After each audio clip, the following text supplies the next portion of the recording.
Hello everyone, welcome to the channel JKSSB Adda 614। जैसा कि आपने थंबनेल देख ही लिया होगा, zero to hero batch start होने जा रहा है। आज से हमारा डे 1 रहेगा। इसके अंदर जो हमारा टारगेट फोकस रहेगा वो रहेगा हमारा वाइल्ड लाइफ गार्ड के लिए। आप सबको पता है कि जो मैथमेटिक्स की जो सेक्शन है वो है 25 मार्क्स की है, और इस सेट के अंदर मैं आपके साथ हर एक चैप्टर टच करूँगा जो आपके एग्ज़ाम में है, यहाँ पे जो आपको सिलेबस में गिवन दिया हुआ है। तो वो सारे के सारे हम क्या करेंगे, एक पैटर्न वाइज क्वेश्चंस करेंगे।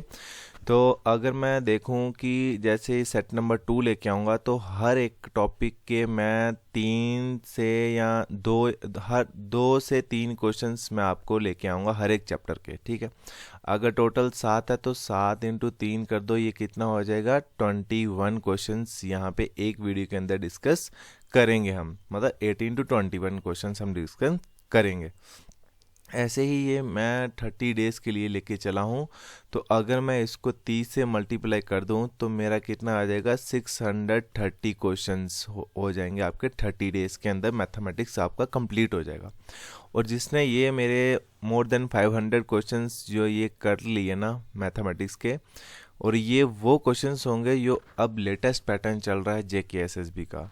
ठीक है, तो हम क्या करने वाले हैं कि एक टारगेट लेके चलते हैं।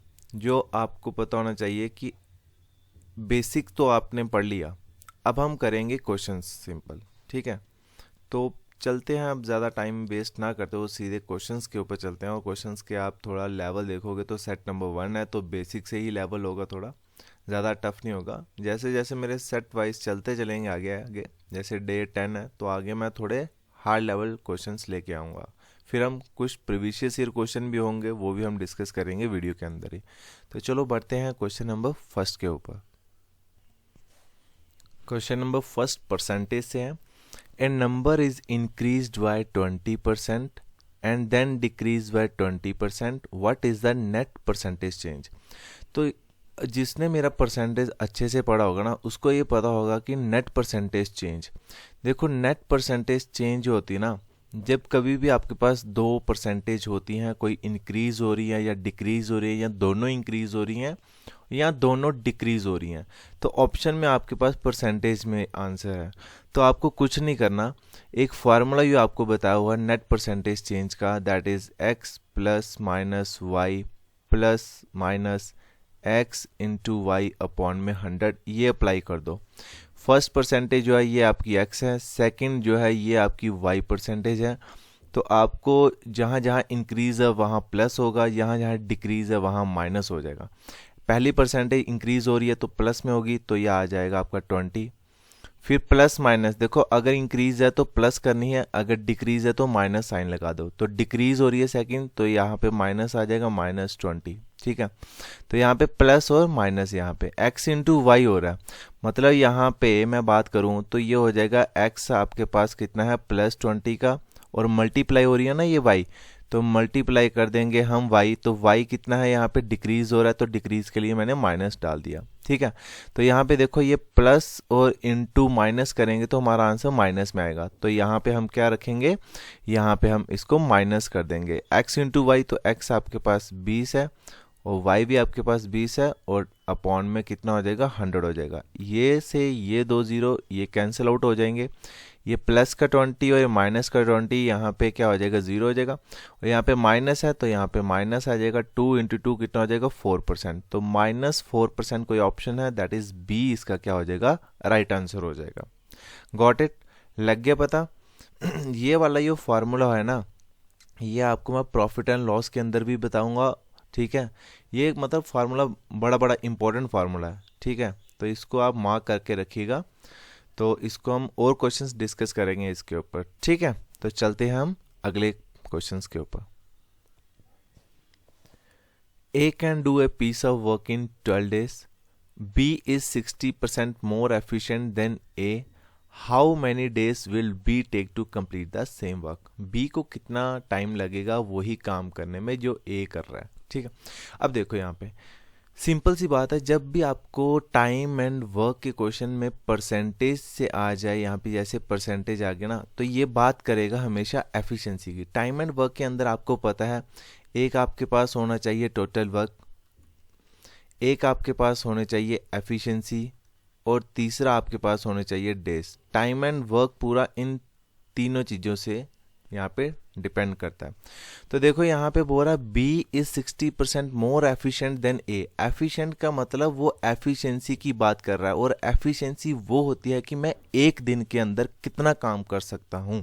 मैं एक दिन के अंदर 6 घंटे पढ़ सकता हूँ, तो वो 6 घंटे मेरे लिए क्या है, एक दिन की एफिशिएंसी है मेरी। ठीक है, तो यहाँ पे देखो, यहाँ पे बोल रहा है एफिशिएंसी की बात करते हैं, तो बी और ए की बात हो रही है यहाँ पे। ठीक है, यहाँ पे बोल रहा है कि बी जो है ना वो ए से कितना परसेंट ज़्यादा एफिशिएंट है, 60% ज़्यादा एफिशिएंट है। मुझे ए की एफिशिएंसी नहीं पता, बट मैं अगर ए की एफिशिएंसी यहाँ पे 100 मान लूँ, ठीक है, क्योंकि परसेंटेज है तो परसेंटेज 100 से ही चलते हैं हम, तो बी जो है ना वो ए का कितना ज़्यादा होना चाहिए, 60% ज़्यादा कर रहा है, तो ये कितना हो जाएगा, 160 हो जाएगा। ठीक है, फिर आपको पता है, इसको थोड़ा सिंप्लीफाई कर लेते हैं हम, ये जीरो और ये जीरो कैंसिल हो जाएंगे। क्यों? क्योंकि बीच में क्या है, रेशियो है। रेशियो का मतलब होता है डिवाइड करना। तो 2 से काट लो, ये 2 से 8 टाइम चला जाएगा, और ये 2 से कितना टाइम, 5 टाइम चला जाएगा। अब एफिशिएंसी हमारे पास आ चुकी है। एफिशिएंसी की बात करें, बी की एफिशिएंसी क्या है, 8 है, और ए की एफिशिएंसी कितनी है, 5 है। अब क्वेश्चन के अंदर देख लेते हैं क्या बोला गया। बोलता कि A can do a piece of work in 12 days. A जो है ना वो 12 दिन काम करता है। देखो यहाँ पे पूछा है बी के डेज पूछे हैं, तो डेज निकालने का जो फार्मूला होता है ना, वो होता है अपना क्या होता है, वर्क अपॉन में एफिशिएंसी। अब याद रखना, जिसके दिन पूछे हैं उसी की एफिशिएंसी हमने लेनी है। अगर बी के दिन पूछे हैं तो डिवाइडेड बाई जो एफिशिएंसी आएगी वो किसकी आएगी, बी की आएगी। तो बी की एफिशिएंसी हमारे पास कितनी है, 8 है। यहाँ पे देखो मैंने 8 तो रख दिया, बट दिन निकालने के लिए मुझे चाहिए वर्क चाहिए। तो वर्क का फार्मूला क्या होता है, याद रखना, वर्क इज इक्वल्स टू, यहाँ पे क्या होता है, day multiply by efficiency. Work निकालना हो तो डे मल्टीप्लाई एफिशिएंसी। देखो हमारे पास जो दिन दिए हो ना, वो ए के दे के रखे हों, बी के हमें निकालने हों। ठीक है, तो अगर ए के दिन कितना है, यहाँ पे 12 दिन है, तो ए की, अगर ए के ही डेज दिए हैं तो ए की एफिशिएंसी भी लेने पड़ेगी। ठीक है, अगर बी की एफिशिएंसी होती तो बी का वर्क ले लेते हम। ठीक है, तो देखो यहाँ पे कितना है, ए की एफिशिएंसी कितनी है, 5 है, तो हमने क्या कर दिया, 5 के साथ इसको मल्टीप्लाई कर दिया, तो 12 इंटू 5 कितना हो जाएगा, ये हो जाएगा 60। अब एक चीज़ याद रखना यहाँ पे, सॉरी, एक चीज़ याद रखना आपने कि जो वर्क होता है ना, ये ए और बी का दोनों का सेम होता है, वर्क सेम रहेगा। ठीक है, याद रखना है, जितना ए और बी का है या ए प्लस बी का है, तो वर्क सेम रहेगा यहाँ पे। ठीक है, ये हमने निकाल लिया, तो ये वर्क अब हमारा कितना आ गया, 60 आ गया, तो मैंने रख दिया यहाँ पे 60। ठीक है, अब देखो इसको मैं 4 से काट लूँ तो ये 4 से 2 टाइम कट जाएगा, और ये 4 से कितना टाइम कटेगा, 15 टाइम कट जाएगा। ठीक है, 2 से आगे कितना कटेगा, 2 से 1, और ये 2 से यहाँ पे 7.5, तो 7.5 कोई ऑप्शन में आंसर हुआ है आपका, तो 7.5 अगर है तो उसको आप टिक कर दो। ये मेरा पेन टैबलेट ख़राब हो चुका है, दैट्स वाई प्रॉब्लम आ रही है यहाँ पे, तो यहाँ पे बी इसका क्या हो जाएगा, करेक्ट आंसर हो जाएगा 7.5 डेज। ठीक है यहाँ तक, तो चलें अगले क्वेश्चन के ऊपर। थर्ड क्वेश्चन मेरा रेशियो एंड प्रोपोर्शन से है। The ratio of income of A and B is 5:4। तो आपको कुछ नहीं करना, रेशियो लिख लो 5:4, ये आपकी है इनकम की। And the ratio of their expenditure is 3:2, और एक्सपेंडिचर की जो रेशियो दी है वो कितनी है, यहाँ पे 3:2 दे के रखी है। इफ ईच सेव्स ₹4,000, हर एक सेव कर रहा है, मतलब ए भी 4,000 सेव कर रहा है और बी भी 4,000 सेव कर रहा है, तो सेविंग कितनी हो जाएगी यहाँ पे, ए की 4,000 और बी की भी कितनी हो जाएगी, 4,000। फर्स्ट स्टेप याद रखना, इनकम और एक्सपेंडिचर की क्रॉस मल्टीप्लाई कर दो। 5 2 जा कितना हो जाएगा, 10, और 4 3 जा कितना हो जाएगा, 12 हो जाएगा। इनका डिफरेंस कितना है यहाँ पे, 2 यूनिट का। ये बस ये स्टेप याद रखना। सेकेंड स्टेप में हम क्या करेंगे, जैसे हमने इनकम और एक्सपेंडिचर की क्रॉस मल्टीप्लाई की, अब हम एक्सपेंडिचर और सेविंग की क्रॉस मल्टीप्लाई कर देंगे। तो 4 × 2 कितना हो जाएगा, दैट इज 8,000, और 4 इंटू 3 कितना हो जाएगा, दैट इज 12, आगे 1000। अब इनका डिफरेंस कितना है, इनका डिफरेंस है 4000 का, ठीक है। ऊपर का डिफरेंस कितना था, 2 यूनिट का, ऊपर का डिफरेंस है 2 यूनिट का, और ये वाला नीचे डिफरेंस कितना आया 4000 का, तो यहाँ पे मैंने रख दिया 4000, ठीक है। अगर 2 चेयर 4000 की हैं तो एक चेयर का प्राइस कितना रहेगा, आप मुझे बता सकते हो। अगर 2 चेयर 4000 की हैं तो एक चेयर आपको कितने की पड़ी होगी, तो आप इसको सीधे यहाँ से डिवाइड कर दो, दैट इज 2000 की। अगर एक चेयर 2000 की है आपके पास, तो what is the S income, A की इनकम निकालनी है। तो इनकम ऑफ ए की कितनी है यहाँ पे 5 है, और इनकम ऑफ बी की कितनी है 4 है। तो मतलब ए के पास कितनी चेयर है, 5 चेयर है। तो अगर एक चेयर 2000 की है तो 5 चेयर कितने की होनी चाहिए थी, तो 5 का हमने निकाला ना, ए की इनकम निकालनी है। तो 2000 मल्टीप्लाई 5 कर दो, दैट इज कितना आ जाएगा, ए की इनकम 10,000 आ जाएगी, ए की इनकम।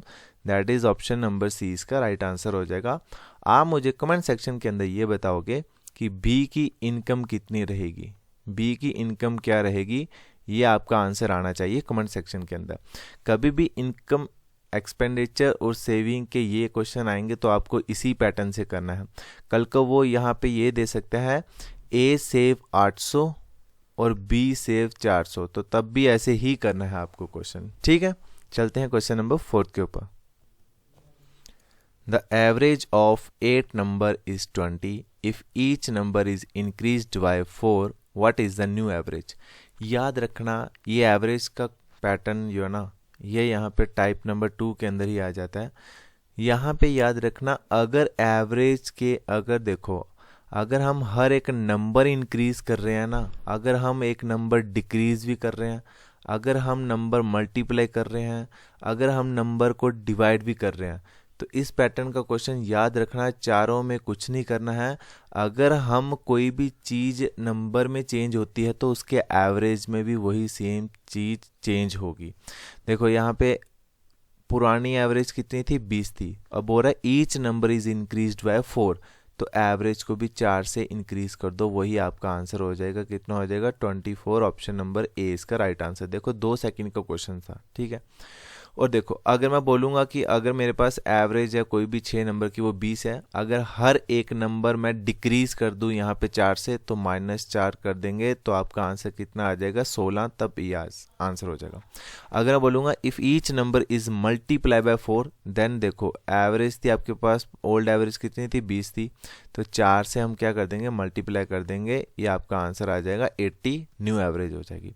अगर मैं बोलूँ ईच नंबर इज यहाँ पे डिवाइडेड बाय 4 होता, ठीक है, डिविजिबल बाय 4, तो न्यू एवरेज कितनी थी, तो न्यू एवरेज को भी 4 से डिवाइड कर देते आप, तो अब आपका आंसर कितना आया था 5 आया था आपका राइट आंसर। ये पैटर्न जो है ना, ये मैंने हर एक टाइप आपको समझाई हुई है अपने लेक्चर सीरीज़ के अंदर, जिसमें मैंने पूरा डिटेल में पढ़ाया होगा, तो आप वहाँ पे ही जाके इसको देख सकते हो अगर बच्चों को समझ नहीं आया हो तो। क्वेश्चन नंबर 5 मेरा मेंसुरेशन से है 3D से। Find the total surface area of cylinder of radius 7 centimetre and height 10 metre, ठीक है। देखो टोटल कर्व्ड सरफेस एरिया निकालना आपको सिलेंडर का, ठीक है। यहाँ पे मैं डायग्राम बना देता हूँ आपके पास, ये मेरे पास आ गए यहाँ पे सिलेंडर, ठीक है, थोड़ा जल्दी जल्दी में बना रहा हूँ, ठीक है। ये आपको देख के रखा है रेडियस यहाँ पे, ठीक है, वो कितना देख के रखा हुआ है 7 मीटर आपको रेडियस देख के रखा हुआ है, यहाँ पे भी रेडियस आपको देख के और बोल रहे जो हाइट है ये वाली, वो आपको देख के रखी है कितनी, यहाँ पे 10 मीटर हाइट देख के रखी है, तो बोलता टोटल सरफेस एरिया निकाल दो सिलेंडर का। तो याद रखना TSA total surface area of cylinder का फार्मूला होता है 2πr H+R, ठीक है, ये होता है total surface area of cylinder, ठीक है। तो देखो 2 है, अब पाई की वैल्यू आपको पता कितनी होनी चाहिए 22/7 मल्टीप्लाई बाय आर, आर कितना आपके पास, भाई आर आपके पास देके रखा हो 7, H+R, ठीक है। H आपके पास कितनी हाइट 10 और यहाँ पे रेडियस कितना है 7, ठीक है। ये वाला 7 और ये वाला 7 तो क्या हो जाएगा कैंसिल आउट हो जाएंगे, अब 2 इंटू यहाँ पे 22 कर दो, ये कितना हो जाएगा 44 हो जाएगा, मल्टीप्लाई बाई ये 10 प्लस 7 कितने हो जाएंगे, ये हो जाएगा 17 हो जाएगा। ठीक है, अब देखो इसको हम मल्टीप्लाई कर लेते हैं, 44 को 17 के साथ मल्टीप्लाई कर, 7 4 28 होते हैं, 2 कैरी हो जाएगा, 7 4 28, 28 और 4 कितने 32, 32 33 34। ठीक है, यहाँ पे हो जाएगा आपके पास 34, लास्ट में 48 कहीं आ रहा है, यहाँ पे कितना आ रहा है, यहाँ पे 28 है, यहाँ पे 48 है, यहाँ पे 52 है, यहाँ पे 64 है, तो 48 यहाँ आ रहा है, तो ऑप्शन नंबर बी ही इसका राइट आंसर हो जाएगा। मैं आगे मल्टीप्लाई नहीं करूँगा इसका, क्योंकि मुझे लास्ट के 2 डिजिट यहाँ पे मिल चुके थे, तो मैंने आंसर अपना निकाल लिया, क्योंकि लास्ट डिजिट यहाँ पे 8 था, तो यहाँ पे 8 है, यहाँ पे 8 है, ये दो तो आंसर हो ही नहीं सकते थे। फिर आगे 8 था, इसलिए मैंने आगे सेकेंड डिजिट पे चला गया कि सेकेंड डिजिट पे क्या आना था, तो वो आ गया 4, तो 748 इसका राइट आंसर हो जाएगा। ठीक है, अगर जहाँ पे भी याद रखना, यहाँ पे कभी भी क्वेश्चन आता है तो 22/7 पाई की वैल्यू होती है ना, तो आप ये हिट एंड ट्रायल मेथड आपको बताऊंगा, कोई भी ऑप्शन देख लो, या तो वो 7 और 11 से डिवाइड हो जाए ना, तो वही इसका राइट आंसर हो जाएगा, 7 और 11 से। ठीक है, अगर कोई 2 ऑप्शन जैसे 7 से डिवाइड हो रहे हैं, ठीक है, तो उनमें से फिर हम क्या देखेंगे, 11 का डिविजिबिलिटी रूल, और वो कोई भी उन दोनों में से ऑप्शन में से जो नंबर 11 से डिवाइड होगा वही इसका राइट आंसर आ जाएगा। और ये 748 एक ऐसा ही ऑप्शन था जो 11 से सीधे सीधे डिवाइड हो रहा है, तो यही आपका राइट आंसर हो जाएगा इसका। ये भी मैंने आपको मेंसुरेशन में पढ़ाया हुआ डिटेल के अंदर, तो वहाँ पे आप इसको जाके देख सकते हो, हिट एंड ट्रायल मेथड, जब आपको कल को कोई फार्मूला याद ना रहा तो। ठीक है, चलते हैं अगले क्वेश्चन के ऊपर। नेक्स्ट क्वेश्चन प्रोबेबिलिटी से आपका, a card is drawn from a well shuffled deck, what is the probability that it is neither a king nor a queen. अब मैं आपको याद दिला दूं, यहाँ पे तो टोटल कार्ड होते हैं, यहाँ पे 52 कार्ड्स होते हैं। ठीक है, जिसके अंदर आपके किंग भी होते हैं, क्यून भी होता है यहाँ पे। ठीक है, और यहाँ पे अगर मैं बात करूँ तो आपका एस भी होगा, ठीक है, और आपका जैक भी होगा। बाकी आपको पता है 2 से लेके यहाँ पे 10 के बीच में यहाँ पे नंबर्स भी आपके बीच में आते हैं यहाँ पे। ठीक है, तो यहाँ पे क्वेश्चन के अंदर ये पूछा गया कि ना ही वो किंग होना चाहिए ना ही वो क्यून होना चाहिए। किंग की बात करूँ तो 4 कार्ड किंग के हो जाएंगे, 4 कार्ड क्यून के होते हैं, एस के भी 4 कार्ड होते हैं और जैक के भी 4 कार्ड हो गए। ठीक है, बाकी जो है वो आपके हार्ट, डायमंड, क्लब, स्पेड्स वो चलेंगे। ठीक है, तो बोल रहा कि ये और ये नहीं होने चाहिए। ठीक है, प्रोबेबिलिटी बतानी है कि ये दोनों नहीं होने चाहिए। ठीक है, तो टोटल कितने हैं, 4 और 4 8 हो गए ये वाले कार्ड, मतलब 8 ये वाले कार्ड तो नहीं होंगे, आउट ऑफ कितने में से, 52 में से। तो टोटल कार्ड से 52, उसमें से 8 कार्ड यो किंग और क्यून ये हमने निकाल दिए, ये होने नहीं चाहिए, तो बचे कितने टोटल कार्ड पीछे फिर 44। अब ये कार्ड जो बचे ना, अब इनकी मुझे प्रोबेबिलिटी बतानी है यहाँ पे। ठीक है, तो टोटल कार्ड कितने थे, यहाँ पे 52 थे।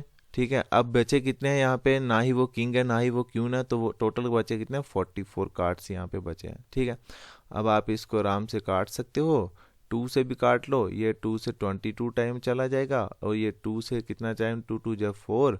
ठीक है, और 2 6 जा 12, आगे 2 से काटो इसको, ये 2 से 11 टाइम और ये 2 से 13 टाइम, तो 11/13 यहाँ पे भी है, वो इसका राइट आंसर हो जाएगा। ऑप्शन नंबर 1 इसका 11/13 राइट आंसर हो जाएगा। लग गया समझ? चलते हैं अगले क्वेश्चन के ऊपर। एज के ऊपर क्वेश्चन है, father is 3 times the age of his son. जैसे जैसे बोला जाता है एज के क्वेश्चन अंदर, वैसे वैसे हमें इसके स्टेप्स बनाने पड़ते हैं। पहला स्टेप यहाँ से यहाँ तक है, बोलता फादर जो है ना वो 3 times है अपने ही बेटे की एज का। तो यहाँ पे ले लेते हैं फादर और यहाँ पे ले लेते हैं सन। अगर सन 1 साल का है तो फादर जो है ना वो इसका 3 गुना है, तो फादर कितना हो जाएगा, 3 times हो जाएगा। ठीक है, 3 times of his son age. तो ये मैंने रेशो बना ली एक। ठीक है, बाद में बोलता है आफ्टर 10 years, मतलब फादर 10 साल आगे जाता है तो बेटा भी 10 साल ही आगे जाएगा। ठीक है, तो बोलता है ये फादर की एज जो है ना वो ट्वाइस हो जाती है अपने सन की एज से। अगर फिर से सन की एज यहाँ पे 1 ले लूँ तो जो फादर है वो इसका क्या हो जाएगा, ट्वाइस हो जाएगा। ट्वाइस मतलब यहाँ पे उसकी एज 2 हो जाएगी। ठीक है, अगर बेटा 1 साल का है तो फादर 2 साल का हो जाएगा। ये यहाँ पे हम प्रिडिक्शन करते हैं। ठीक है, देखो भाई मैंने आपको एक चीज़ यहाँ पे एज वाले पे क्वेश्चन प्रॉब्लम्स ऑन एजिस पे ये बताया कि हमें देखो, अगर मैं आज 10 साल का हूँ, ठीक है, और एक मेरा फ्रेंड है वो भी वो यहाँ पे कितना 12 साल का है, ठीक है। मैं बोलता हूँ 10 साल, अगर हम यहाँ पे 10 साल आगे चले जाएं तो ये भी 10 साल आगे गया, तो मेरा दोस्त भी तो 10 साल आगे गया होगा। तो ये देखो 10 और 10 यहाँ पे कितना हो जाएगा, मैं हो जाऊंगा 20 साल का, वो कितना हो जाएगा, वो हो जाएगा 22 साल का। देखो उनकी जो एज का डिफरेंस जो था ना, वो 10 साल पहले भी यहाँ पे 2 था, आज भी उनकी एज का डिफरेंस जो है वो कितना है, यहाँ पे 2 है, ठीक है। यहाँ पे एक चीज याद रखना, अगर हम यहाँ पे कितने भी साल आगे चले जाएं, जो हमारी एज का डिफरेंस होता है ना, वो सेम ही रहता है। देखो यहाँ पे बेटे और बाप का जो है ना 10 साल पहले डिफरेंस था एज का 2, ठीक है। जब 10 साल आगे जाते हैं तो उनकी एज का डिफरेंस कितना हो गया, यहाँ पे 2 और 1 का 1 हो गया। मतलब ये डिफरेंस है वो सेम नहीं आ रहा। मैंने यहाँ पे आपको ये चीज़ समझाई कि डिफरेंस क्या होना चाहिए, सेम आना चाहिए। तो यहाँ पे डिफरेंस 2 है और यहाँ पे डिफरेंस क्या है, 1 है। तो ये डिफरेंस सेम करने के लिए मैं क्या करूँगा कि जो ऊपर वाला 2 जो है ना, उसकी हम मल्टीप्लाई करेंगे नीचे वाले के साथ, और ये नीचे वाला 1 है इसकी मल्टीप्लाई हो जाएगी इस वाले के साथ, तो हमारा जो एज का डिफरेंस है वो सेम हो जाएगा, ठीक है। जब हम ये वाला नंबर है 1 है, तो ये रेशियो क्या रहेगी, 3:1 ही रहेगी, ये चेंज नहीं होगी, क्योंकि हम किसी भी नंबर को मल्टीप्लाई करते हैं 1 से, वो सेम आंसर वही आता है। तो ऊपर वाली तो 3:1 ही रही है यहाँ पे, ठीक है, 3 यहाँ पे 1 रही, ठीक है।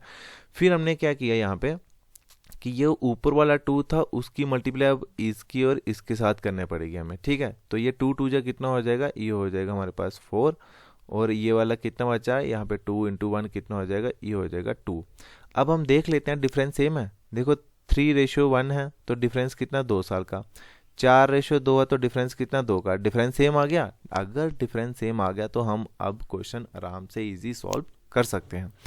यहाँ पे बोल रहा है कि यहाँ पे कितना साल, यहाँ पे देखो पहले फादर की एज 3 साल थी, ठीक है।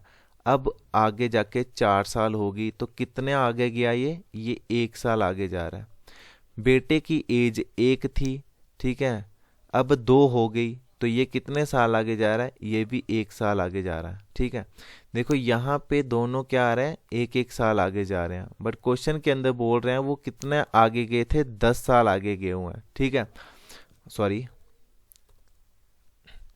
देखो 1 साल हमारा जो डिफरेंस है वो कितना है, यहाँ पे 1 यूनिट आ रहा है, ठीक है, 1 यूनिट आ रहा है। यार ये मेरा पेन टैबलेट खराब हो चुका है, तो 1 यूनिट जा रहे हैं, बट एक्चुअल क्वेश्चन के अंदर हम कितना जा रहे थे आगे, 10 साल जा रहे हैं आगे। तो अगर 1 यूनिट यहाँ पे 10 साल है यहाँ पे, तो बोल रहा what is the son present age. तो अब ये वाली रेशियो को हमने नहीं देखना, अब हमारे पास ये नहीं है, ये है रेशियो। तो सन की प्रेजेंट एज यहाँ पे देखो, ये जो है ना, ये 4:2, ये है जब 10 साल आगे गया, ठीक है। बट ये प्रेजेंट एज है वो ये वाली है, फादर की 3 है और यहाँ पे सन की कितनी है, 1 है। तो 1 की वैल्यू हमारे पास 10 है, तो आंसर भी कितना होगा हमारा, 10 साल होगा। अगर मैं यहाँ पे फादर की एज पूछ लूँ, तो फादर की एज यहाँ 3 यूनिट है, तो फादर कितना हो जाएगा, फादर हो जाएगा 10 × 3 कितना हो जाएगा, 30 साल का होगा, ठीक है। फादर या वो 30 साल का होगा। अब आपको मुझे ये बताना है फादर की एज 10 साल आगे कितनी होगी, ठीक है। आफ्टर 10 ईयर्स फादर एज कितनी होगी, ये आप कमेंट सेक्शन के अंदर मुझे बताओगे। After 10 years father's age, father की एज क्या होगी 10 साल बाद, ठीक है। तो ये आप मुझे कमेंट सेक्शन के अंदर आंसर करोगे इसका। नेक्स्ट क्वेश्चन एलसीएम एचसीएफ से। The LCM and HCF of 2 numbers are 240 and 12 respectively. If one number is 48, find the other number. इसका याद रखना, यहाँ पे कोई भी 2 नंबर का मल्टीप्लाई करके उसका जो आंसर आता है वो क्या आता है हमारा। यहाँ पे एक चीज याद रखना, एलसीएम मल्टीप्लाई एचसीएफ, ठीक है। आपके पास इन 2 नंबर में से एक नंबर गिवन होगा और इसकी और इसकी वैल्यू भी अगर गिवन है तो आपके पास दूसरा नंबर पूछ लेगा। कल को इन दोनों की प्रोडक्ट आपके पास दी हो सकती है और इनमें से एक नंबर आपको दिया होगा एचसीएफ या एलसीएम। अगर एलसीएम दिया है तो बोल देगा एचसीएफ निकाल दो, अगर एचसीएफ दिया है तो बोलता है एलसीएम निकाल दो। तो 2 नंबर में से देखो एक नंबर बोल रहा है इफ 1 नंबर इज 48 है, यहाँ पे एक नंबर यहाँ पे 48 है, तो LCM मल्टीप्लाई HCF है, तो LCM आपके पास 240 है, HCF आपके पास यहाँ पे 12 है, इन दोनों को मल्टीप्लाई कर देते हैं, 240 मल्टीप्लाई बाय 12। अब यहाँ पे देखो एक नंबर आपको सपोज करो यहाँ पे A दे के रखा 48, ठीक है, तो B की वैल्यू निकालनी। अब ये 48 यहाँ पे मल्टीप्लाई इधर आके क्या हो जाएगा, ये डिवाइड हो जाएगा, ठीक है, तो आपके पास B की वैल्यू निकल जाएगी। तो डिवाइडेड बाय यहाँ पे हम कर देते हैं नंबर, याद रखें LCM और HCF अगर दोनों दी हम मल्टीप्लाई करके डिवाइडेड बाय हम नंबर नीचे रख देते हैं, ठीक है। अब ये 12 से कितना टाइम कट जाएगा, ये 12 से यहाँ पे 4 टाइम कट जाएगा, 12 इंटू 4 कितना होता है 48, और ये 4 से कितना टाइम कटेगा, ये हो जाएगा 60। तो राइट आंसर आपका ऑप्शन नंबर ए हो जाएगा, 60 इसका राइट आंसर हो जाएगा। अगर आपको वीडियो पसंद आ रही तो प्लीज़ वीडियो को आप लाइक कर सकते हैं, जिससे हमें थोड़ी और मोटिवेशन मिलेगी और हम और क्वेश्चंस आपके साथ डिस्कस करेंगे। अब ये इस वीडियो का लास्ट क्वेश्चन है। In a bag containing red green blue pen the ratio of red blue green pen in the given order was 7 4 9. If the total number of pen in the bag was 320, how many of them were red? Red के यहाँ पे कितनी आपके पास balls होंगी, यहाँ पे जो भी आपको कलर्स दे के रखे हुए हैं कि रेड के अंदर कितने हैं, तो आप इसका आंसर मैं अब नहीं निकालूंगा, इसका आंसर आप मुझे दोगे कमेंट सेक्शन के अंदर, क्योंकि ये लास्ट क्वेश्चन था। रेशियो एंड प्रोपोर्शन से मैंने आपको पहले ही करवा चुका हूँ, तो ये भी रेशियो एंड प्रोपोर्शन से है यहाँ पे, तो इसका आंसर आप मुझे कमेंट सेक्शन के अंदर दोगे। अगर वीडियो पसंद आया तो अगर ऐसे और वीडियोस चाहते हैं तो प्लीज़ आप कमेंट सेक्शन के अंदर यहाँ पे अपने जो भी है सजेशंस आप मुझे दे सकते हो, किस चीज़ के पैटर्न कौन से आपके यो मतलब मैं उसी के ऊपर ज़्यादा क्वेश्चन लेके आऊँगा। जो आपके कंसेप्ट यहाँ पे अभी कोई टॉपिक के अंदर वीक हैं तो उसी को हम यहाँ पे नेक्स्ट वीडियो के अंदर डिस्कस भी कर लेंगे, ठीक है। So thank you. तो मेरा यही है कि आप प्लीज़ अच्छे से पढ़िएगा, ज़्यादा पैनिक नहीं होना है, आराम से पढ़िएगा, ठीक है। चलिए मिलते हैं नेक्स्ट वीडियो के अंदर।